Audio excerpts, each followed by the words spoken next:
ஹெமோஸ்டாசிஸ் part 4 பார்க்க போகிறோம். Previous வீடியோஸில் வந்து பிளட் கொயாகுலேஷன் பாத்வே பற்றியும் பிளேட்லெட்ஸ் பற்றியும் டிஸ்கஸ் பண்ணியிருக்கோம்.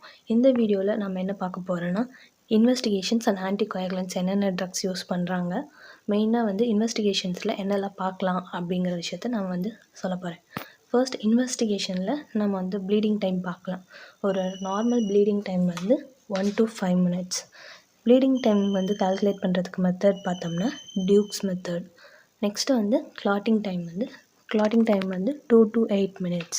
இதை எப்படி வந்து மெஷர் பண்ணுறாங்க அப்படின்னா கேப்லரி டியூப் மெத்தட்ஸ் மூலமாக வந்து கிளாட்டிங் டைமை மெஷர் பண்ணுறாங்க. அது நார்மலாக வந்து 2 to 8 minutes இருக்கணும். நெக்ஸ்ட்டு வந்து ப்ரோத்ரோம்பின் டைம். இந்த ப்ரோத்ரோம்பின் டைம் வந்து என்னென்னா ஒரு ரேபிட்லேருந்து த்ராம்போபிளாஸ்டினை வந்து எக்ஸ்ட்ராக்ட் பண்ணி பிளாஸ்மாவோட ஆட் பண்ணிவிட்டு அடுத்து வந்து கிளாட்டிங் டைமை வந்து நம்ம வந்து மெஷர் பண்ணணும். அதுதான் வந்து ப்ரோத்ரோம்பின் டைம். இதோட ரேஞ்ச் வந்து பார்த்தோம்னா 12 to 16 seconds தான் இருக்கணும். இதில் ஏதாவது ப்ரொலாங்டு ப்ரோத்ரோம்பின் டைம் இருந்துச்சுன்னா maybe second factor, 5th factor and 7th 10th factor டிஃபிஷியன்சியாக இருக்கலாம். நெக்ஸ்ட்டு பார்த்தோம்னா ஆக்டிவேட்டட் பார்ஷியல் த்ராம்போபிளாஸ்டின் டைம். அதோட நார்மல் ரேஞ்ச் எவ்வளோ இருக்குன்னா 30 to 40 seconds. இதை எப்படி வந்து மெஷர் பண்ணுறாங்க, கால்குலேட் பண்ணுறாங்க அப்படின்னு பார்த்தோம்னா சேம் ஆஸ் யூஷுவல் வந்து ரேபிட்டில் இருந்து எக்ஸ்ட்ராக்ட் பண்ணியிருக்க த்ராம்போபிளாஸ்டினுக்கு வந்து கொண்டுட்டு போய் பிளாஸ்மாவில் வந்து நம்ம ஆட் பண்ணும்போது கூடவே வந்து கால்சியத்தையும் சேர்த்து ஆட் பண்ணணும். எக்ஸஸ் கால்சியம் வந்து ஆட் பண்ணியிருக்கும் போது நமக்கு வந்து ஆக்டிவேட்டட் பார்ஷியல் த்ராம்போபிளாஸ்டின் வந்து கிடைக்கும். இதோட நார்மல் ரேஞ்ச் எவ்வளோன்னு பார்த்தோம்னா 30 to 40 seconds. இதில் ஏதாவது ப்ரொலாங்டு ஆக்டிவேட்டட் பிடிடி இருந்துச்சுன்னா வந்து டிஃபிஷியன்சி ஏதாவது இருக்கலாம். 8, 9, 10, 11, 12 அந்த ஃபேக்டர்ஸ் டிஃபிஷியன்சியாக இருக்கலாம். நெக்ஸ்ட்டு வந்து த்ராம்பின் டைம் வந்து எப்படி கால்குலேட் பண்ணுறாங்கன்னு பார்த்தோம்னா ஈஸியாக ரெடிமேடாக கமர்ஷியலாகவே அவைலபிளாக இருக்குது த்ராம்பின். இந்த த்ராம்பின் கொண்டுட்டு போய் பிளாஸ்மா ஆட் பண்ணும்போது நமக்கு வந்து நெக்ஸ்ட்டு வந்து ஆட் பண்ணிவிட்டு கிளாட்டிங் டைமை வந்து மெஷர் பண்ணணும். ஸோ மெஷர் பண்ணும்போது இந்த த்ராம்பின் டைம் நமக்கு கிடைக்கும். இந்த த்ராம்பின் டைம் வந்து 50 to 20 seconds தான் இருக்கணும். நெக்ஸ்ட்டு வந்து மெயினாக ஒரு விஷயம் என்னென்னா பிடிஐஎன்ஆர், அதாவது த்ராம்பின் டைம், அதுக்கப்புறம் இன்டர்நேஷ்னல் நார்மலைஸ்ட் ரேஷியோ. அப்படின்னா என்னென்னு பார்த்தோம்னா இப்போ வந்து த்ராம்பின் டைம் வந்து ஒவ்வொரு பர்சனுமே மாறும், இல்லையா ஒவ்வொரு சென்டருக்குமே மாறும். ஸோ அதனால் ஒவ்வொரு தடவையும் த்ராம்பின் டைம் வந்து மெஷர் பண்ணும்போது நமக்கு வெவ்வேறு வேல்யூஸ் கிடைக்கும். ஸோ அந்த மாதிரிலாம் இருக்கக்கூடாது, நம்ம ஸ்டாண்டர்டாக ஒரு வேல்யூ தான் வேணும் அப்படின்னு சொல்லிட்டு க்ரியேட் பண்ணது தான் வந்து இன்டர்நேஷ்னல் நார்மலைஸ்டு ரேஷியோ. இதோட நார்மல் வேல்யூ எவ்வளோ இருக்கணும்னு பார்த்தோம்னா 1 to 1.2 தான் இருக்கணும்.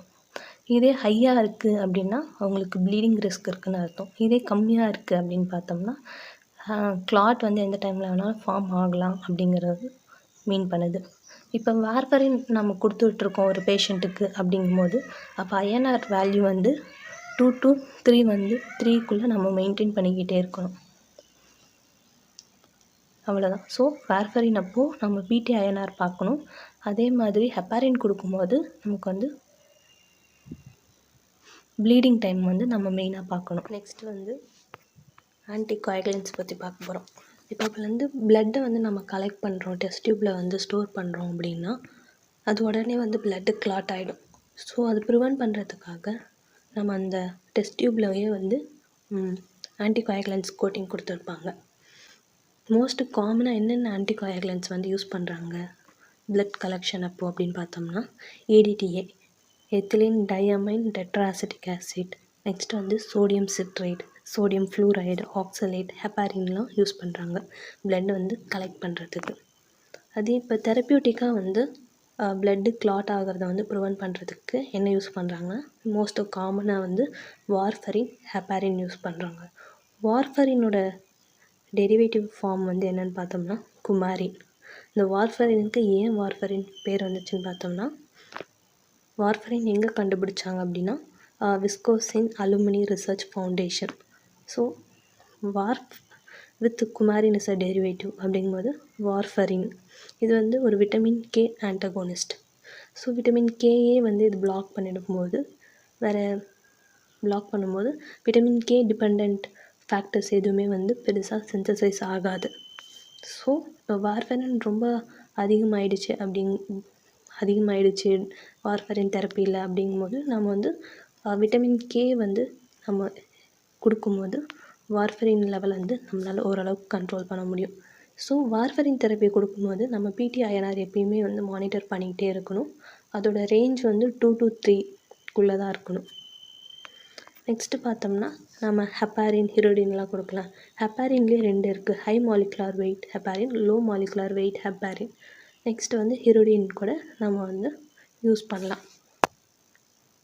இந்த ஹெப்பாரின் வந்து மோஸ்ட் காமனாக வந்து 2, 8, 10, 11, 12 ஃபேக்டர்ஸ் எல்லாமே வந்து இன்ஹிபிட் பண்ணும். ஆக்டிவேட் ஆகிறதே வந்து இன்ஹிபிட் பண்ணும் ஹெப்பாரின். ஸோ அதனால் ஹெப்பாரின் கூட நம்ம யூஸ் பண்ணிக்கலாம். தேங்க்ஸ் ஃபார் வாட்சிங். நெக்ஸ்ட்டு வீடியோவில் ப்ளீடிங் டிஸார்டர்ஸ், அதாவது ஹீமோஃபிலியா, வான் வில்பர் டிசீஸ், டிஐசி, இது எல்லாத்தையுமே வந்து நம்ம டிஸ்கஸ் பண்ணலாம். தேங்க்ஸ் ஃபார் வாட்சிங்.